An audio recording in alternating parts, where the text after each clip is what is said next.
Hello बच्चों, कैसे हैं आप लोग। आशा करते हैं कि आप लोग खुश होंगे, मस्त होंगे, स्वस्थ होंगे। तो हम लोग आज से शुरू कर रहे हैं अपना विज्ञान का चैप्टर। विज्ञान जो हमें बताता है कि क्या होता है, पदार्थ क्या होता है, तत्व क्या होता है, ये जो पंखा चलता कैसे चलता है, बिजली चलती कैसे जलती है, ये सब हमें कौन देता है? विज्ञान देता है। विज्ञान एक ऐसा रहस्य जो आज तक लोगों ने इसको समझ ही नहीं पाया। वैज्ञानिक लोग ढूंढ रहे हैं, नई नई चीजें ढूंढ रहे हैं, लेकिन आज तक विज्ञान का पूरा रहस्य नहीं पता चल पाया। आइए हम उसी रहस्य की तरफ बढ़ते हैं और हम अपने चैप्टर का जो हमारा विज्ञान है, हम उस विज्ञान को शुरू करते हैं। तो पहले आज हम आपको विज्ञान के बारे में बेसिक जानकारी, एक ऐसा नॉलेज देंगे, एक ऐसा जानकारी देंगे जो सबको पता है, नॉर्मल सा है, बेसिक है, बहुत ही बेसिक जानकारी देंगे। लेकिन कुछ ऐसी चीजें हैं जो आपको हम नया देंगे। जैसे हमें बताया जाता है, हमें पढ़ाया जाता है, विज्ञान तीन प्रकार के होते हैं।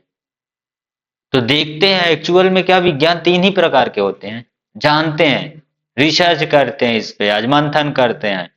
हम और आप दोनों लोग मिलकर के इस पे रिसर्च करते हैं, क्या विज्ञान तीन ही प्रकार के होते हैं। हमें बताया जाता है विज्ञान तीन ही प्रकार के होते हैं, जीव विज्ञान, भौतिक विज्ञान और रसायन विज्ञान।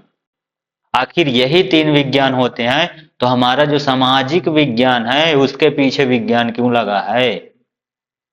जो हमारा भूगर्भ विज्ञान है उसके पीछे विज्ञान क्यों लगा है? जो हमारा कृषि विज्ञान है उसके पीछे क्यों विज्ञान लगा है? अगर विज्ञान तीन ही प्रकार के हैं तो क्या ऐसा रीजन है कि उनको काउंट नहीं किया जाता और बता दिया जाता है विज्ञान तीन ही प्रकार के होते हैं? आइए इस रहस्य की ओर बढ़ते हैं और विज्ञान का कुछ बेसिक से लेकर के डीपली तक चलते हैं और उसके बारे में जानते हैं कि विज्ञान होता क्या है। तो शुरू करते हैं सबसे पहले विज्ञान की परिभाषा से। तो विज्ञान की परिभाषा, अगर हम परिभाषा की बात करें तो किसी चीज का परिभाषा निकालने के लिए सबसे पहले सिंपल सा है कि जिसकी हमें परिभाषा ज्ञात करनी, जिसके बारे में हमें जानना है, उस शब्द को लिख लो, विज्ञान। तो विज्ञान को यहाँ पे लिख लो। अब अगर इस शब्द को लिखे हो तो इसको तोड़ो दो भागों में, ऐसे दो भागों में तोड़ो, ऐसे विच्छेद करो कि इन दोनों को कुछ अर्थ निकलता हो। तो अगर तोड़ोगे तो पहला शब्द है वी, यानी यहां से वी निकला, और वी का मतलब क्या होता है? विशेष।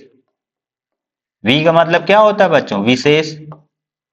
दूसरा शब्द क्या है बच्चों? ज्ञान।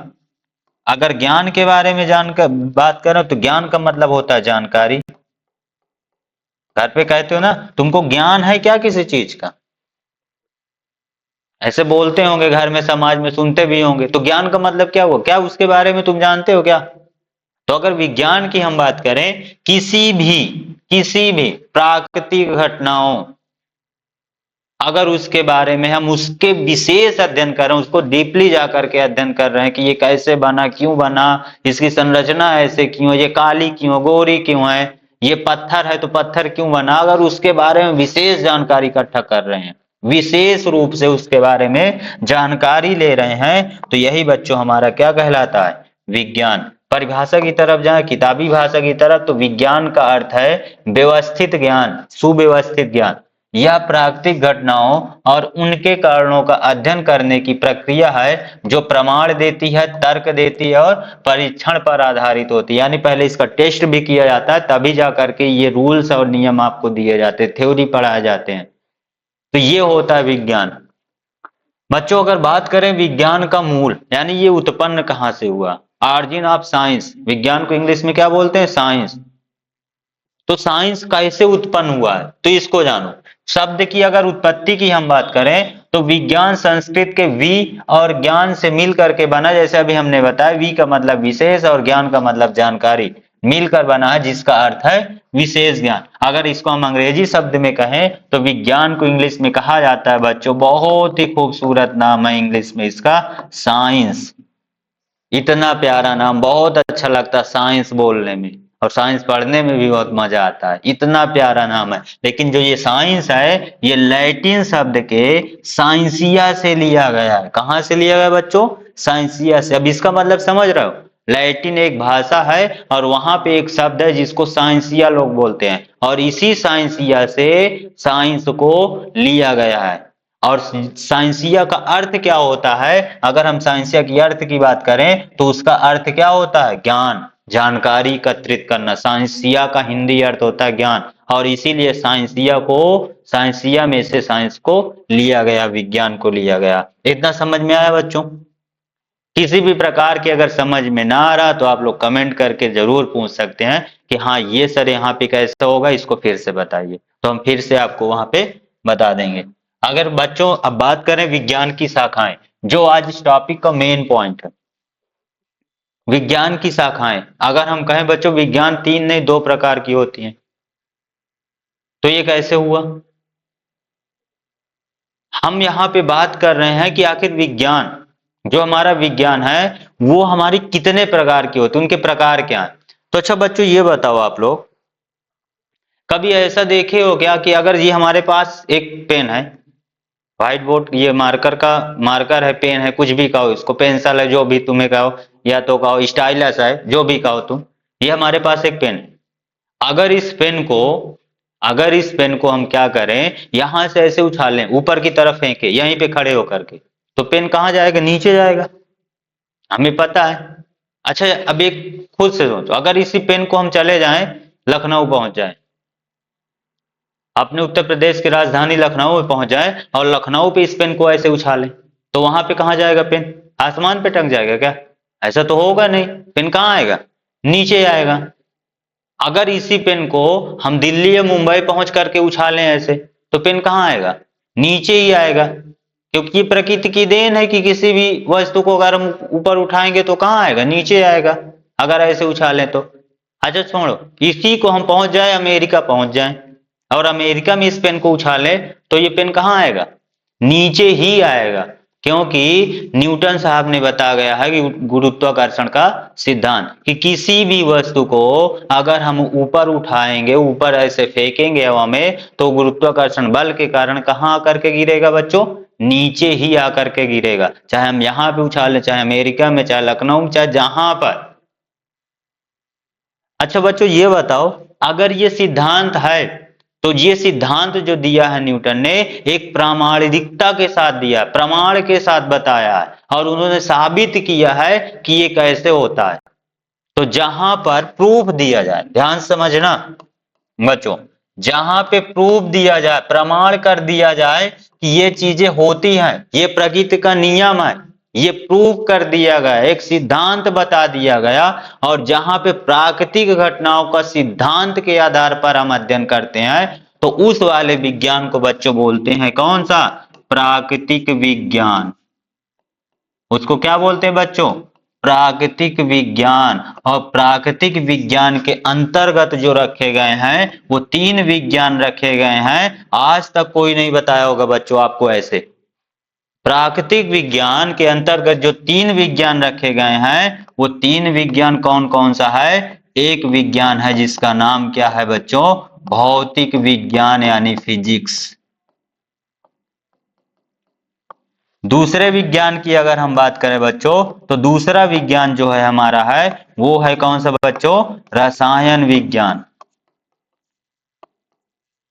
कौन सा विज्ञान बच्चों? रसायन विज्ञान, यानी केमिस्ट्री की अगर हम बात करेंगे तो प्राकृतिक विज्ञान के अंतर्गत आएगा। अगर बच्चों हम लास्ट विज्ञान की बात करें तो लास्ट विज्ञान हमारा कौन सा है? जीव विज्ञान। और जीव विज्ञान यानी बायोलॉजी। अगर हम किसी जीवों का अध्ययन कर रहे होंगे तो जीवों का, और जीवों का अध्ययन जो किया गया है, जो कोशिका के बारे में बताया गया है, रॉबर्ट हुक ने जो बताया है, वो हवा में नहीं बताया है कि हवा में बता दिया, उसका प्रमाण दिया है। और जहां पे प्रमाण का, तथ्यों का भरमार हो, तथ्यों के साथ में जिसका अध्ययन करते हैं बच्चों, वह विज्ञान किसके अंतर्गत रखी गई? प्राकृतिक विज्ञान। यानी पहला विज्ञान की शाखा हमें क्या पता चली बच्चों? प्राकृतिक विज्ञान।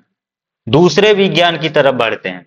जो दूसरा विज्ञान है, दूसरा विज्ञान क्या है बच्चों, उसको भी जानते हैं। जैसे मान लो आपके स्कूल का नियम कुछ और है, आप जिस स्कूल में पढ़ते हैं वो स्कूल कितने बजे खुलता है?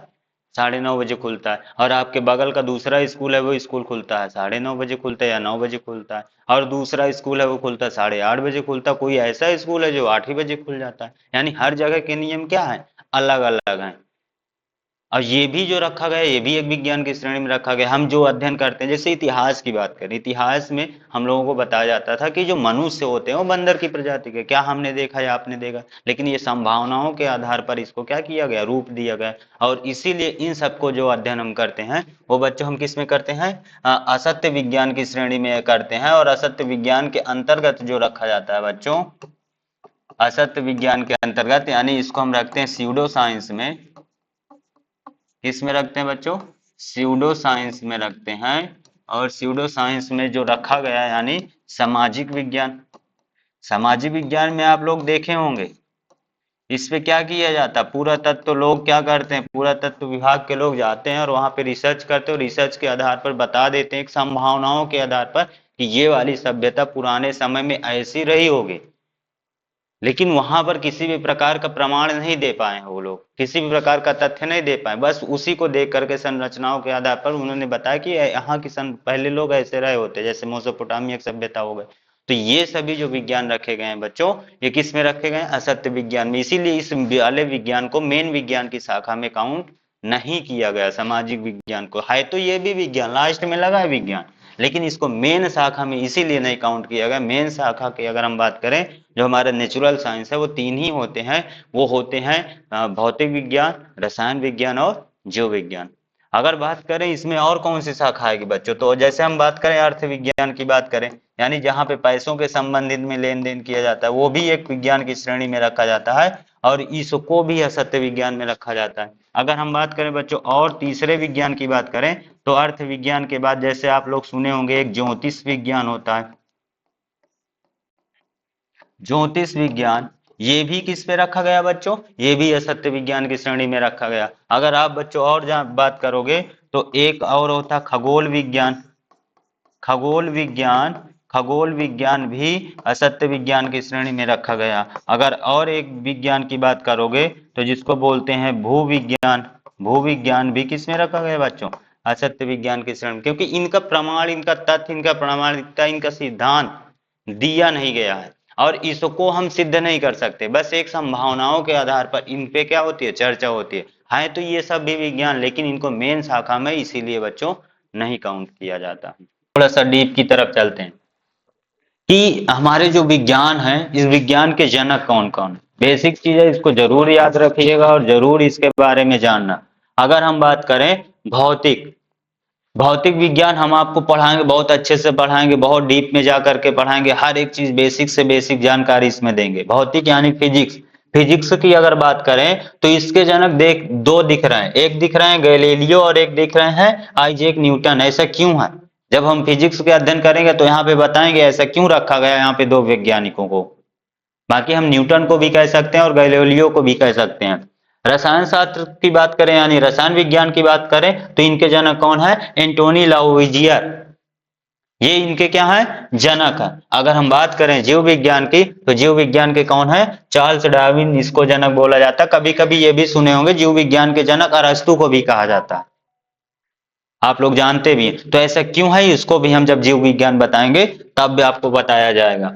खगोल विज्ञान, भू विज्ञान, चिकित्सा विज्ञान, अर्थशास्त्र, और सबके देख रहे हो खगोल विज्ञान के जनक कौन है, निकोलस कोपरनिकस हैं। अगर भू विज्ञान की बात करें तो जेम्स हंटन है। अगर चिकित्सा विज्ञान की बात करें तो हिप्पोक्रेटस है। अगर अर्थशास्त्र की बात करें तो एडम स्मिथ है। तो ये इनके वैज्ञानिक, वो इनके जनक है, विज्ञान के जनक है, और इनका नाम आप लोग जरूर याद रखिएगा बच्चों का। बाकी अगर हम कुछ और बात करें विज्ञान के रोचक तथ्य यानी कुछ और थोड़ा सा जाने, तो पहला वैज्ञानिक जो विज्ञान के माने जाते हैं वो किनको माना जाता है, अरस्तु को। सबसे पुरानी शाखा कौन सी है विज्ञान की, खगोल विज्ञान है। पहले वैज्ञानिक पुस्तक यानी पहले वैज्ञानिक पुस्तक जिन्होंने लिखा था वो कौन लिखा था? आइजैक न्यूटन, फिलोसफिल न्यूचुरल्स प्रिंसिपल मैथमेटिका, इन्होंने अपनी बुक से लिखा था। और इस पुस्तक को किसने लिखा था? आइजैक न्यूटन ने। विज्ञान दिवस, इसको जरूर याद रखना, भारत में विज्ञान दिवस 28 फरवरी को सर सीवी रमन के बहुत ही अच्छे प्रयोग के द्वारा इसको लिया गया। 28 फरवरी को जो भारत का विज्ञान दिवस मनाया जाता है। रमन प्रभाव के बारे में आप सुने होंगे कि समुद्र नीला क्यों दिखता है। लोगों को कहना क्या था कि आकाश नीला है इसलिए समुद्र नीला है, लेकिन रमन ने इस भ्रम को तोड़ा। रमन जी इस भ्रम को तोड़ा और उन्होंने अपना एक नया प्रभाव बताया, रमन प्रभाव, जिसका उन्हीं के नाम पे रख दिया गया, रमन प्रभाव। इन वैज्ञानिक के बारे में इनकी हिस्ट्री पढ़ो ना तो अंदर से लगता है कि हाँ ये वैज्ञानिक थे। इनकी हिस्ट्री पढ़ो तो जा रहे थे कहीं यहीं से सफर करते हुए समुद्र में, और उन्होंने देखा कि समुद्र का पानी नीला है, और नीला से वहां से जब एक छोटे से कटोरे में लेकर के आया तो नीलापन गायब हो गया। तो क्या उनको लगा इस कटोरे के सामने से आसमान ही गायब हो गया। लोग कहते थे कि आसमान के कारण समुद्र का पानी नीला होता। तो उन्होंने एक सिद्धांत दिया, एक थ्योरी दिया, और उस सिद्धांत का नाम क्या बोला गया बच्चों? रमन प्रभाव। बहुत अच्छे से समझाएंगे, डीपली में बताएंगे कि रमन प्रभाव क्या होता है। और इन्हीं के अवसर पे यानी भारत में 28 फरवरी को क्या मनाया जाता है? विज्ञान दिवस मनाया जाता है। महिला वैज्ञानिक मैरी क्यूरी, जिनका आप लोग जानते होंगे, मैरी क्यूरी और पीरी क्यूरी, और भौतिकी और रसायन शास्त्र के लिए इनको क्या दिया गया है? नोबेल पुरस्कार दिया गया है। तो ये था बच्चों हमारा विज्ञान का कुछ बेसिक। और जब हम इस चैप्टर की शुरुआत कर रहे होंगे आपका, तो आपका कक्षा 9, 10, 11, 12 और चारों क्लासों को हम अलग अलग लेकर के चल रहे होंगे, तब हम विज्ञान को और किताब के साथ में जोड़ करके उसको और अध्ययन करते रहेंगे। Thank you. बाकी अगली वीडियो आपके लिए आती रहेगी। Thank you, all the best.